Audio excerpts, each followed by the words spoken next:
بسم اللہ الرحمن الرحیم۔ آج الحمدللہ ہماری تراویح کا آغاز چوتھے پارے کے آخری باب سورۃ النساء سے ہوا ہے۔ اس سورت کا نام سورۃ النساء رکھنے کی ایک وجہ یہ بھی ہے کہ اس سورت میں عورتوں سے متعلق احکامات بہت زیادہ بیان ہوئے ہیں۔ کسی دور میں مسلمانوں میں یہ رواج تھا کہ بچیاں اس سورت کو اپنے ہاتھ سے خود لکھا کرتی تھیں اور اس کے مفہوم کو اور اس کے معانی کو پڑھا کرتی تھی، سمجھا کرتی تھی، کیونکہ بہت سارے احکامات ایسے ہیں جن کا تعلق خاص بچیوں کی زندگی سے ہے۔ اس سورت کا آغاز اللہ تعالیٰ اس طور پر کرتے ہیں، یا ایھا الناس اتقوا، اے لوگوں اللہ سے ڈرو۔ کس چیز کے بارے میں اللہ تعالیٰ ڈرا رہے ہیں؟ رشتہ داروں کے بارے میں، رشتہ داریوں کے بارے میں، صلہ رحمی کے بارے میں، کہ جو رشتے ناطے اللہ نے رکھے ہیں ان کو جوڑے رکھو، ان کو توڑنے سے بچو۔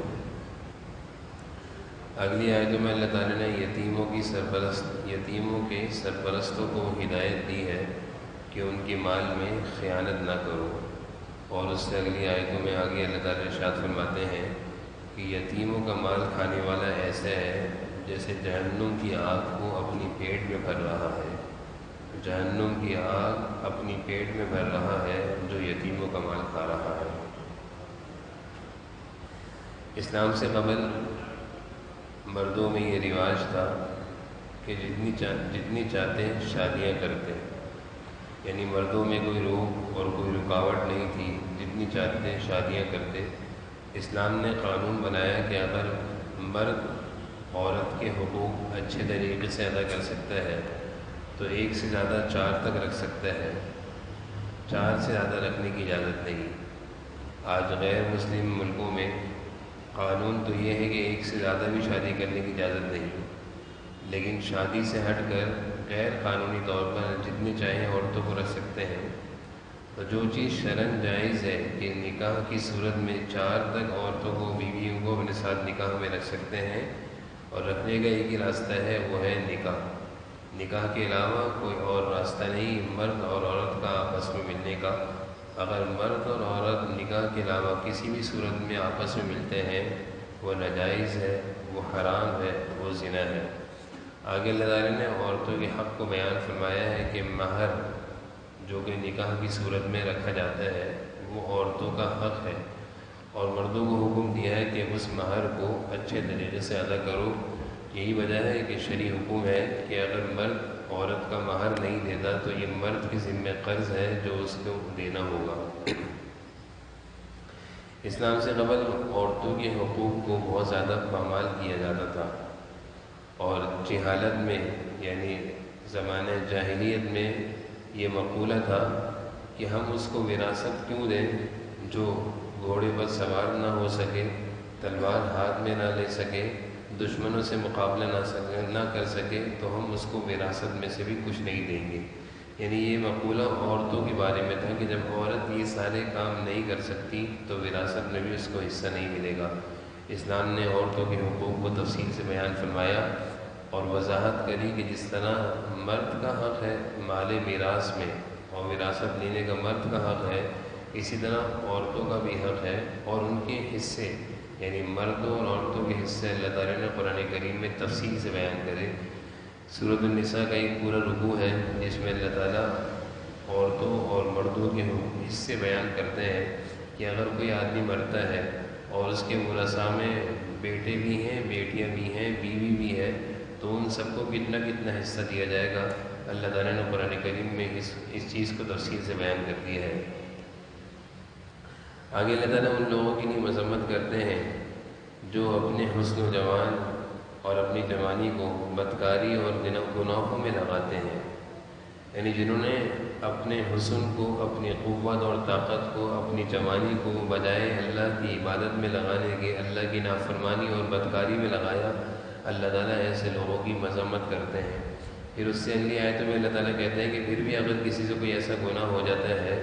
تو اس کو مایوس ہونے کی ضرورت نہیں ہے۔ زندگی میں ایک بڑے سے بڑا بھی گناہ ہو جائے، اللہ تعالیٰ نے توبہ کا دروازہ کھولا ہوا ہے۔ انما التوبۃ علی اللہ للذین یعملون السوء، کہ اللہ تعالیٰ توبہ کرنے والے کی توبہ کو قبول کرتے ہیں۔ فاولئک یتوب اللہ علیہ، تو بڑے سے بڑا گناہ انسان سے ہو سکتا ہے، اللہ تعالیٰ نے توبہ کا دروازہ کھولا ہوا ہے، توبہ کے ذریعے وہ اللہ سے قریب ہو سکتا ہے۔ آگے اللہ تعالیٰ مزید عورتوں کے حقوق بیان فرما رہے ہیں، مردوں سے کہہ رہے ہیں کہ یہ کمزور ہے، اس کے ساتھ احسان کرو، وعاشروہن بالمعروف، اس کے ساتھ نرمی کا معاملہ کرو۔ پھر اللہ تعالیٰ فرما رہے ہیں فَإِن كَرِهْتُمُوهُنَّ، ہو سکتا ہے اس میں تمہیں کوئی کمزوری، کوئی برائی نظر آئے، لیکن اس کی اس برائی کو نظر انداز کرو، اللہ تعالیٰ نے اس میں بہت ساری خیریں بھی رکھی ہیں۔ وَيَجْعَلَ اللَّهُ فِيهِ خَيْرًا كَثِيرًا، اس عورت میں اللہ نے خیریں بھی بہت رکھی ہیں۔ مرد کی فطرت ہے، مزاج کے خلاف کوئی آدمی عورت میں دیکھتا ہے تو وہ غصے اور طیش میں آ جاتا ہے، اور بعض دفعہ بہت سارے ایسے فیصلے ہو جاتے ہیں جو انسان کی زندگی کے لیے بہت زیادہ ندامت اور شرمندگی کے ہوتے ہیں۔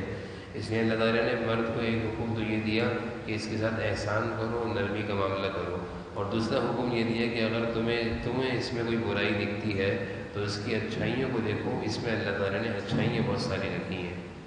پھر آگے اللہ تعالیٰ نے تفصیل سے ان رشتوں کا تذکرہ فرمایا ہے جن رشتوں سے، یعنی بہت سارے رشتے ایسے ہیں جن سے نکاح نہیں ہو سکتا، جن سے نکاح کرنا ممنوع ہے، ان سارے رشتوں کا اللہ تعالیٰ نے تفصیل سے ذکر فرمایا ہے۔ آگے اللہ تعالیٰ فرماتے ہیں کہ اگر تم کبیرہ گناہ چھوڑ دو گے، یعنی بڑے بڑے گناہوں سے بچو گے،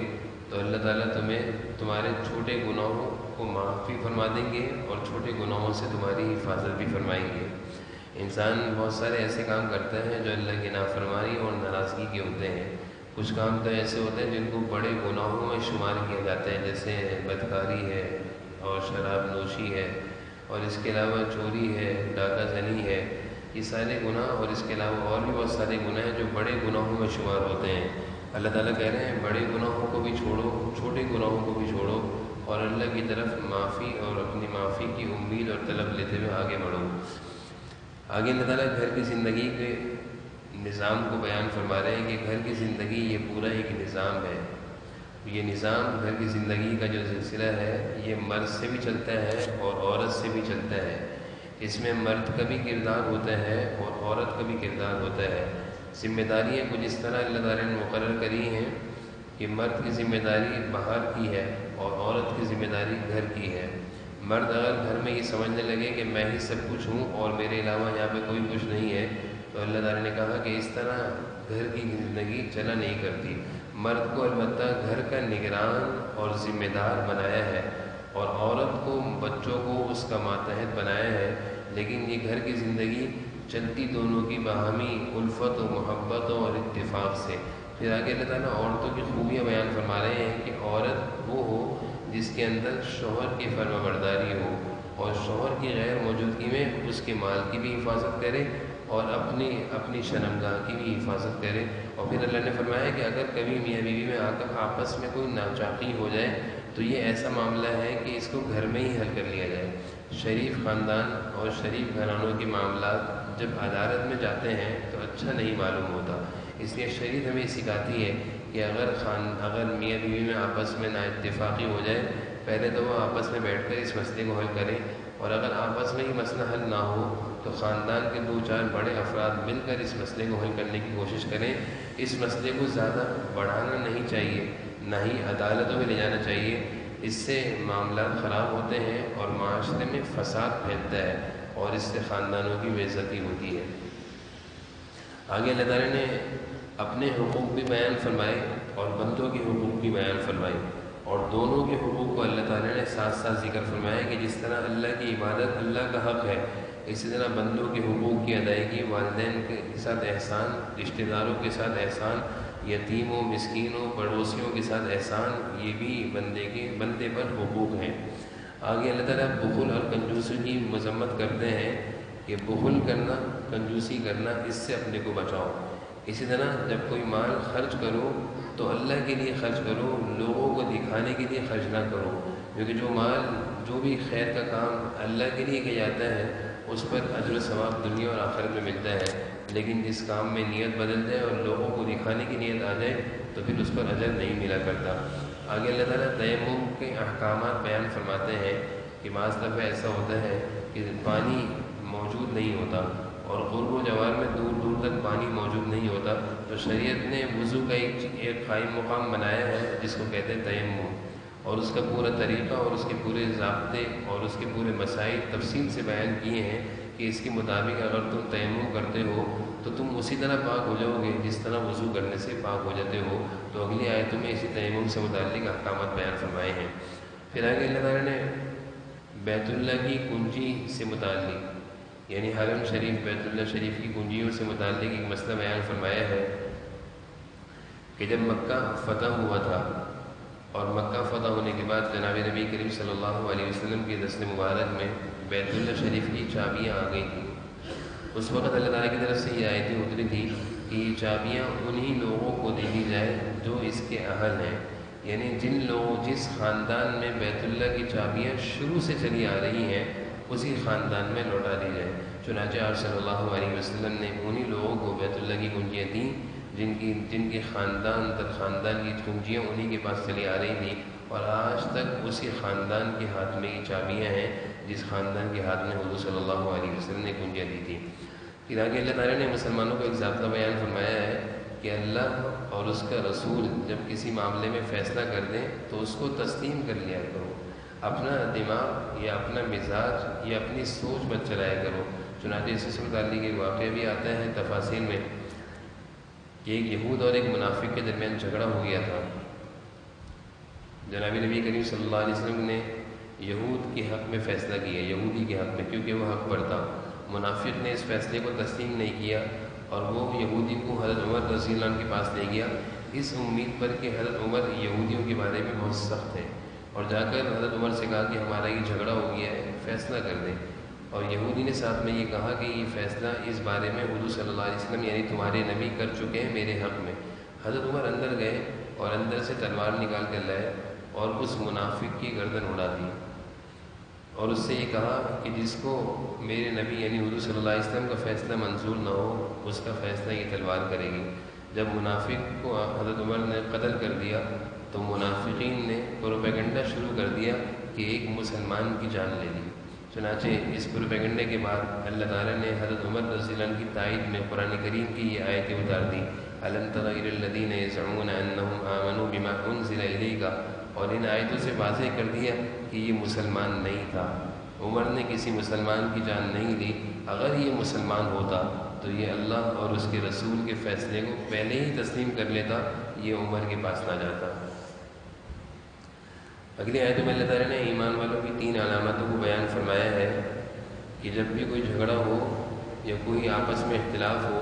تو رسول اللہ صلی اللہ علیہ وسلم کی تعلیم ان کے لیے کافی اور شافی ہوتی ہے، یعنی جو تعلیم حضور صلی اللہ علیہ وسلم کے جو ارشادات ملتے ہیں اسی کے مطابق یہ اپنے فیصلوں کو کرتے ہیں، اور پھر ان فیصلوں کے ہونے کے بعد دل میں کوئی تنگی بھی نہیں ہوتی، خوشی خوشی قبول کر لیتے ہیں۔ یہ ایمان والے کی علامت ہے کہ یہ اپنے معاملے کو دین کے مطابق حل کرنے کی کوشش بھی کرتا ہے، اور دین اور شریعت جو فیصلہ کرتی ہے اس کے معاملات میں یہ اس کو خوشی خوشی قبول کر لیتا ہے۔ اللہ تعالیٰ ایمان والوں کی خوبیوں کو اس میں بیان فرما رہے ہیں۔ آگے اللہ تعالیٰ فرما رہے ہیں جناب رسول اللہ صلی اللہ علیہ وسلم کی جب تم اطاعت کرو گے، ان کی تعلیمات پر چلو گے تو اس کا فائدہ یہ ہوگا کہ تمہارے دل میں ایمان پختہ ہو جائے گا اور تمہیں اس پر اجر ملے گا، اور اللہ تعالیٰ تمہیں ہدایت صراط مستقیم کی طرف عطا فرمائیں گے۔ آگے اللہ تعالیٰ جہاد کی تیاری کی ترغیب دے رہے ہیں اور مسلمانوں کو یہ کہہ رہے ہیں کہ تمہیں کیا ہو گیا، جبکہ صورتحال یہ ہے کہ مسلمانوں میں سے کمزور بچے، بوڑھے، جوان کافروں کی ظلم اور ان کے ظلم و ستم کی چکی میں پیس رہے ہیں اور وہ تکلیفیں اٹھا رہے ہیں، اور مسلمانوں کے مرد عورت کمزور لوگ ہاتھ اٹھا اٹھا کر کہہ رہے ہیں کہ اللہ ان ظالموں سے ہمیں نجات دے دے۔ اے مسلمانوں تمہیں کیا ہو گیا کہ تم مسلمانوں کی مدد کے لیے جہاد کے لیے کیوں نہیں اٹھتے؟ اللہ تعالیٰ نے ان آیتوں میں مسلمانوں کو جہاد کی ترغیب دی ہے۔ اگلی آیتوں میں اللہ تعالیٰ نے سفارش کا حکم دیا ہے کہ سفارش اگر جائز ہو، یعنی کسی کے کام میں کوئی سفارش کرنی ہو اور جائز کام ہو تو اس پر تمہیں اجر ملے گا، ناجائز سفارش کرنے سے احتیاط کرنی چاہیے۔ پھر آگے اللہ تعالیٰ مسلمانوں کو ہوشیار کر رہے ہیں کہ کافروں کی طرف سے، منافقین کی طرف سے ہوشیار رہو، اور تدبیر ان کی جو سازشیں اور کوششیں ہیں اس کے خلاف تیار رہو، اس کے مقابلے کے لیے تیار رہو. یعنی ایک مسلمان سیدھا سادہ ضرور ہوتا ہے لیکن اپنی حفاظت، اپنے جان و مال کی حفاظت کا سامان کرتا ہے. اللہ تعالیٰ ان آیتوں میں بھی مسلمانوں کو حکم دے رہے ہیں کہ ان کافروں کی طرف سے غافل نہ رہو بلکہ تیار رہو کہ اگر بالفرض کبھی تم پر حملہ آور ہو تو تم اپنا دفاع کر سکو. پھر آگے اللہ تعالیٰ نے قاتل کی سزا بیان فرمائی ہے کہ اگر کوئی کسی مظلوم کو قتل کرتا ہے تو اس کی سزا کیا ہے؟ فجزاؤہ جہنم، جہنم میں جائے گا خالدا فیہا، ہمیشہ کے لیے. وغضب اللہ، اللہ کا اس پر غضب، ولعنہ، اور اس کے لیے اس پر اللہ کی لعنت، وأعد له عذابا عظیما، اور اللہ تعالیٰ نے اس کے لیے بڑا دردناک عذاب رکھا ہوا ہے. یعنی ایک قاتل جو کسی کو قتل کرتا ہے، یہ معاشرے میں قتل و غارت گیری پھیلاتا ہے، اس کے لیے اللہ تعالیٰ نے اس آیت میں 4 طرح کی سزاؤں کو بیان فرمایا ہے. آگے مسلمانوں کو اللہ تعالیٰ ایک عام ہدایت دے رہے ہیں کہ کوئی بھی کام بغیر تحقیق کے نہ کیا کرو، ہر کام میں تحقیق کر لیا کرو. محض گمان پر کام کرنے پر غلطی بھی ہو جاتی ہے، جیسے کہ بعض دفعہ سنی سنائی باتوں کو آگے کرنے سے بعض دفعہ مغالطہ اور بدگمانیاں پھیل جاتی ہیں. اللہ تعالیٰ اس سے روک رہے ہیں. اگلی آیت میں اللہ تعالیٰ حکم دے رہے ہیں کہ ذکر اللہ ہر وقت کیا کرو. فَإِذَا قَضَيْتُمُ الصَّلَاةَ فَاذْكُرُوا اللَّهَ، اللہ کا ذکر کثرت سے کیا کرو. اٹھتے بیٹھتے، چلتے پھرتے، لیٹے بیٹھے، ہر حالت میں ذکر کیا کرو. حضرت عبداللہ بن عباس رضی اللہ عنہ فرماتے ہیں اللہ تعالیٰ نے فرائض کی تو حد مقرر کی ہے، یعنی فجر کے 2 فرض ہیں، ظہر کے 4 فرض ہیں، لیکن ذکر کی کوئی حد نہیں. اللہ تعالیٰ فرماتے ہیں کہ ہر حال میں فاذکروا اللہ قیاما وقعودا، اٹھے بیٹھے لیٹے، ہر حال میں اللہ کا ذکر کیا کرو. اور حدیث سے بھی معلوم چلتا ہے کہ مومن کی شان یہ ہے کہ اس کی زبان ہر وقت اللہ کے ذکر سے تر رہتی ہے. پھر آگے اللہ تعالیٰ ایک ضابطہ بیان فرما رہے ہیں کہ اگر تم سے کوئی گناہ ہو جائے، کوئی غلطی ہو جائے، تو اپنے غلطی اور گناہ کو کسی اور پر مت ڈالو. یعنی اپنے آپ کو بچانے کے لیے کسی اور جو کہ بے گناہ ہو اس پر اپنے گناہ، اپنی غلطی کو ڈال کر اس کو بدنام کرنا، پریشان کرنا، یہ اچھی چیز نہیں. اللہ تعالیٰ اس سے منع فرما رہے ہیں. آگے اللہ تعالیٰ سرگوشی کے احکام بیان فرما رہے ہیں کہ انسان کو علیحدہ بیٹھ کر کوئی گناہ کی سرگوشی، یعنی اکیلے میں بیٹھ کر گناہوں کی باتیں کرنے کی اجازت نہیں ہے. ہاں اگر بیٹھتے ہو اکیلے، 1 آدمی 2 آدمی 3 آدمی، تو کوئی خیر کی بات کرو، اچھی بات کرو، لوگوں میں صلح صفائی کرانے کی بات کرو. لیکن علیحدہ بیٹھ کر 2-3 آدمی بیٹھ کر لوگوں میں جھگڑا اور فساد کرانے کی بات کرنا اللہ تعالیٰ اس سے منع فرما رہے ہیں. آگے اللہ تعالیٰ شیطان